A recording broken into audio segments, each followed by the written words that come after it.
अस्सलाम वालेकुम फ्रेंड्स, ये क्लास 10 की एनसीईआरटी बुक है। एक्सरसाइज 3.3 है और चैप्टर का नाम है pair of linear equation in two variables. इसमें मैं आपको क्वेश्चन जो है ये फोर्थ वाला बताऊँ, ये सिक्स्थ वाला बताऊँगी कैसे सॉल्व होगा। क्वेश्चन क्या कह रहा है, 5 years hence the age of Jacob will be 3 times that of his son. 5 years ago Jacob's age was 7 times that of his son. What are their present ages? इसमें कह रहा है कि 5 साल बाद जो जैकब है उसकी जो एज होगी वो उसके सन से 3 गुना ज़्यादा होगी, ठीक है। और फिर 5 years ago यानी कि 5 साल पहले जो जैकब की एज थी वो उसके सन से 7 times ज़्यादा थी। तो what are their present ages, तो हमें प्रेजेंट एजेस मतलब अभी की प्रेजेंट एज बतानी है दोनों की, किसकी, जैकब और सन की। तो यहाँ पर हम जैकब की एज x मान लेते हैं और उसके सन की एज y मान लेते हैं। देखिए इसको मैं कैसे सॉल्व करके बताती हूँ आपको। यहाँ मैं क्या लिखती हूँ, क्वेश्चन 6 है, लेट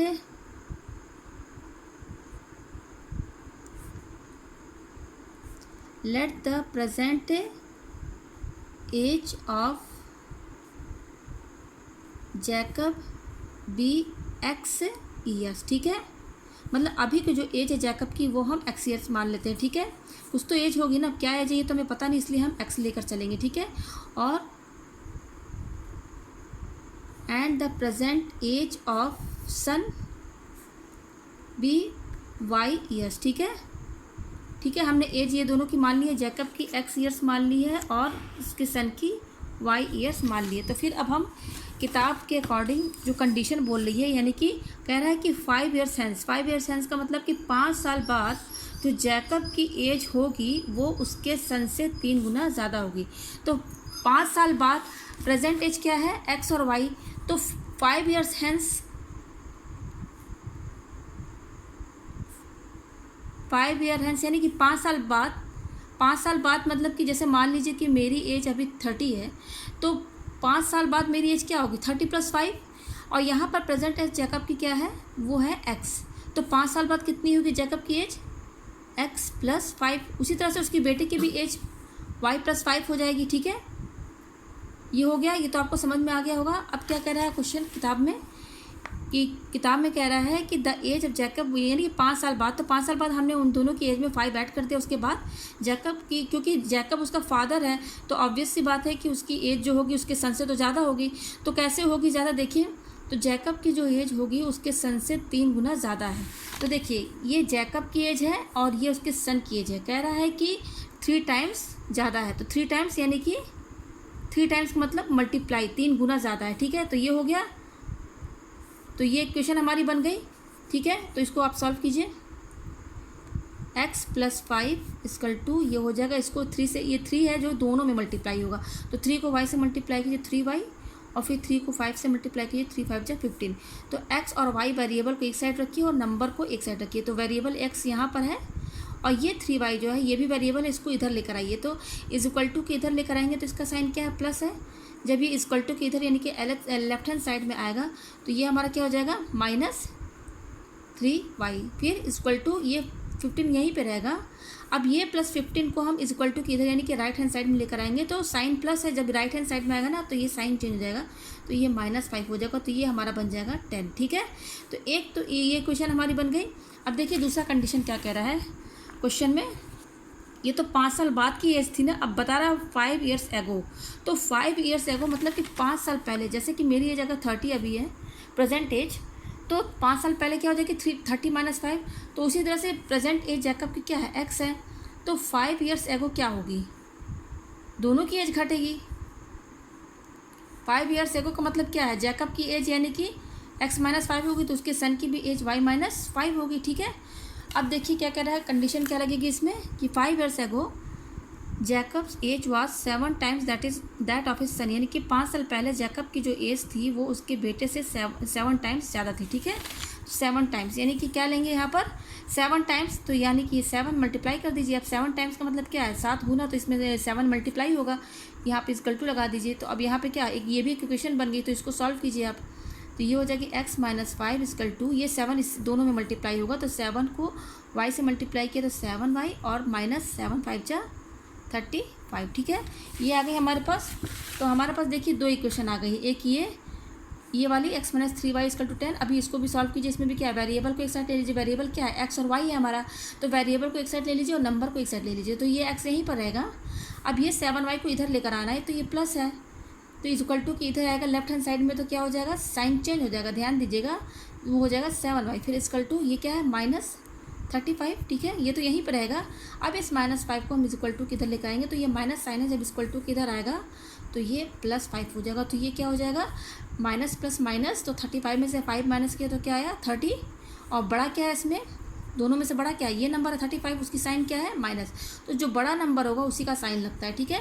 तो हमारे पास देखिए 2 इक्वेशंस आ गई हैं, एक ये और दूसरी ये। तो मैं इसको एक साथ लिख देती हूँ।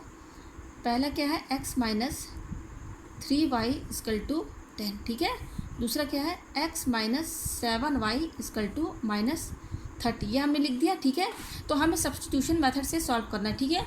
देखिए यहाँ पर लिखा हुआ है इस किताब में, ये देखिए ये 3rd का ही क्वेश्चन है पूरा। इसमें जो लीनियर पेयर के इक्वेशंस है ना, उनको हमें सब्स्टिट्यूशन मेथड से, ये सब्स्टिट्यूशन मेथड से सॉल्व करना है। तो देखिए सब्स्टिट्यूशन मेथड में क्या करेंगे, हमारे पास ये 2 इक्वेशंस है ना, तो सब्स्टिट्यूशन मेथड में क्या करते हैं कि इन दोनों इक्वेशन में से कोई भी आप इक्वेशन ले लीजिए। मैं ये पहला वाला इक्वेशन लेती हूँ, इसमें x को आप y के टर्म में लिखिए।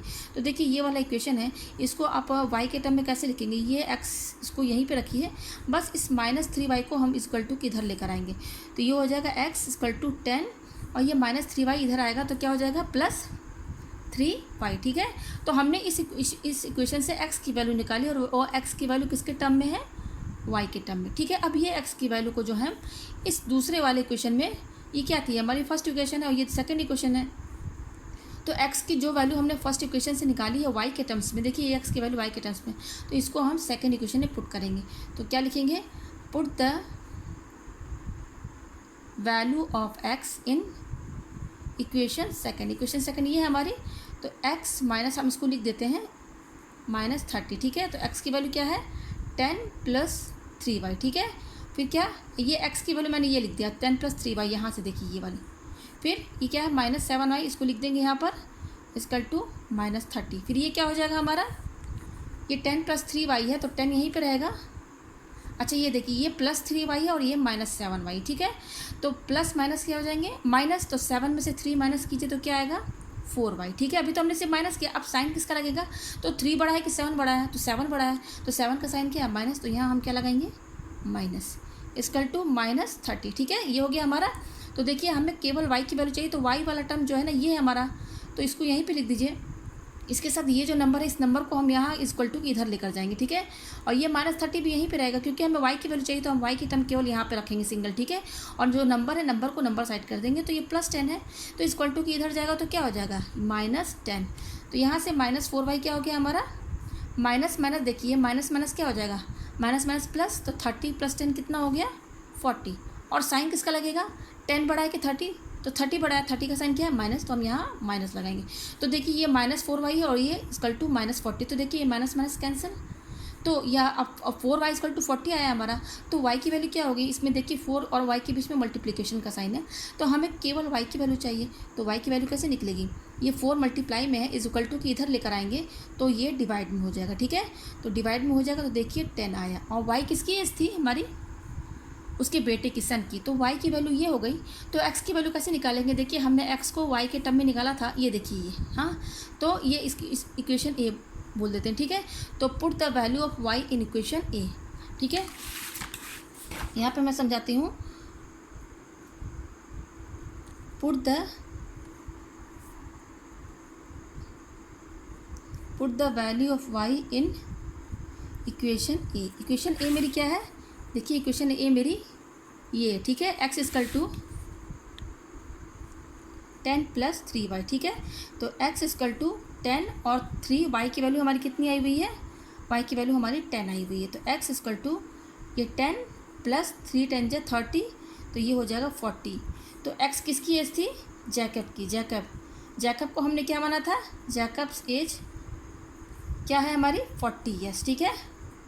और सन की एज क्या है, हमने y माना था, तो वो कितना आया है 10 ईयर्स, ठीक है। ये देखिए x इक्वल टू 40 आया ना, तो हमने x किसको माना था, जैकब को एक्स माना था, तो जो एक्स की वैल्यू आई है वो जैकब की एज है, और वाई क्या माना था हमने, सन, तो सन की एज वाई होगी, तो सन की वाई की वैल्यू कितनी आई है 10, तो सन की एज हुई 10। तो मुझे उम्मीद है कि आपको ये क्वेश्चन समझ में आ गया होगा। जहाँ नहीं समझ में आया होगा आप मुझे कमेंट करके ज़रूर बताएं। Thank you.